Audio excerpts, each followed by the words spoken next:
Bonjour Briscardi. Bonjour Jérôme. Comment ça va? Ça va et toi? Ça va, président du réseau L'Adresse. Toujours. On est venu faire un petit tour évidemment, hein. C'est le partage, c'est la convivialité de se retrouver tous au congrès, au 77e congrès de la FNAIM. Exactement. Donc tu es venu, tu es monté sur scène ce matin, il paraît qu'il y avait tous les présidents de réseau. Ouais, c'est une grande première apparemment. Et vous avez parlé d'une seule voix. L'idée c'est d'arriver à faire qu'on puisse s'entendre pour parler d'une seule voix. Et ça tombe très bien que ça soit la voix de la FNAIM. Parce que pour nous ça a beaucoup d'importance. La FNAIM c'est ce syndicat qui a eu la bonne et riche idée en 99 de créer le réseau que j'ai la chance d'animer aujourd'hui depuis une dizaine d'années. Un réseau qui avait à l'époque pour vocation d'être un réseau multispécialiste et surtout qui s'appuie sur une structure extrêmement singulière qui est une coopérative. Ce qui est aussi un point extrêmement distinguant ce matin sur la prise de parole, à ne surtout pas confondre avec un réseau de franchise. Là, chaque adhérent associé prend part aux décisions et donc à l'évolution et à l'avenir du réseau. Il a une voix. Il a une voix, chaque associé dispose d'une voix. Et puis on a pris plutôt de bonnes décisions ces derniers temps. On est ravis d'avoir été les premiers à prendre la voie de l'accompagnement avec la conciergerie. Ça c'est nous, il y a 10 ans. On a été aussi là, il y a quelques années, maintenant il y a 4 ans, 5 ans, les premiers à être dotés d'une fondation abritée par la Fondation de France pour pouvoir défendre haut et fort les valeurs que défend le réseau sur le terrain. Et puis plein d'autres choses, notamment au niveau du digital. Alors oui, j'allais te poser la question, le digital, vous êtes toujours en recherche d'innovation à la pointe. Vous avez, à un moment donné, alors tu vas me confirmer, mais vous avez hébergé ou aidé des petites startups, non? En fait, sur le haut siège là-bas.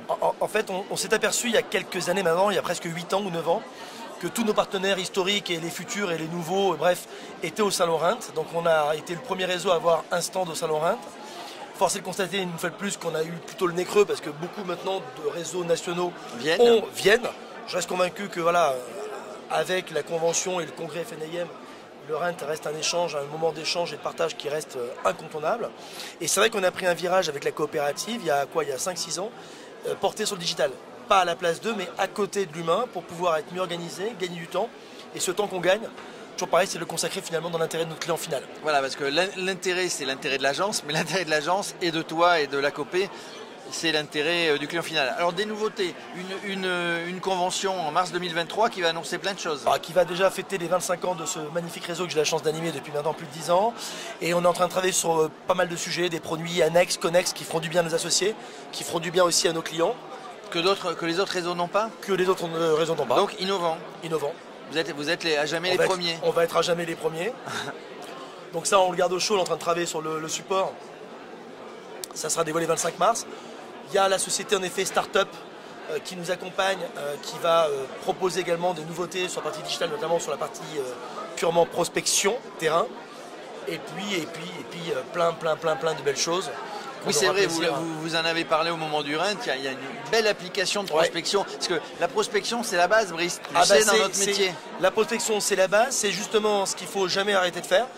C'est marrant parce que dans un réseau comme celui que j'anime, on s'aperçoit que les meilleurs du réseau, les meilleurs consultants... sont ceux qui prospectent 4 demi-journées par semaine. J'en ai un dont je tairai le nom, parce que voilà, mais je me suis aperçu que ça faisait 10 années consécutives qu'il était dans le top 10 France, donc sur 1200, 1500 consultants, il n'y a pas à rougir. Et c'est quelqu'un que je suis sur les réseaux sociaux et je pense qu'il passe au moins 10 heures sur le terrain par semaine, encore aujourd'hui. Donc une fois de plus, la culture et les fondamentaux, c'est le terrain. Voilà, donc vous travaillez bien avec vos personnes, vos négociateurs, négociatrices qui sont sur le terrain. Ça remonte, et ça c'est remonté de dire la prospection c'est fondamental, on sort une application. Vous avez travaillé sur l'application que j'ai vue, que vous avez présentée au Reims. Donc voilà, que des innovations pour être encore meilleur. Et tu l'as dit, ça c'est important, la priorité c'est le client. Exactement. Alors il y en a un qui s'est invité depuis quelques années, et tant mieux, ça nous permet de nous remettre en question, c'est le collaborateur. On a un premier client aujourd'hui qui s'est invité à notre table, c'est le collaborateur. Donc celui-là, j'ai envie de vous dire, il ne faut pas le regarder comme on le regardait il y a 25 ans. Le temps a changé. Puis entre-temps, il y a eu un confinement. Et puis entre-temps, il y a eu beaucoup de choses. Et je pense qu'il y a l'ancien monde et le nouveau monde. Je pense que l'ancien monde, on n'y reviendra plus jamais. Et ça, c'est pareil, c'est un virage. Grâce aux échanges, au partage qu'on a la chance d'avoir dans un réseau comme celui que j'anime, on a essayé d'être précurseur. Chez nous, on a un système de contrat à la carte.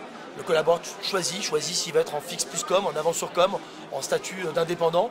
Et véritablement, ce collaborateur, il faut le convaincre, le fidéliser et surtout le motiver au quotidien à être formé pour pouvoir informer de la meilleure manière, la meilleure restitution auprès du client final. Oui, parce que j'allais dire, aujourd'hui, c'est pas facile de recruter, donc si on en a des bons, il faut les garder en leur proposant toute une série de services, d'outils qui vont faire qu'il va devenir encore meilleur. Exactement, c'est exactement ça, c'est très bien résumé. Bah voilà, je pourrais travailler. Tu viens nous rejoindre quand tu veux. Bah voilà. Merci Brice. Merci à toi, merci beaucoup.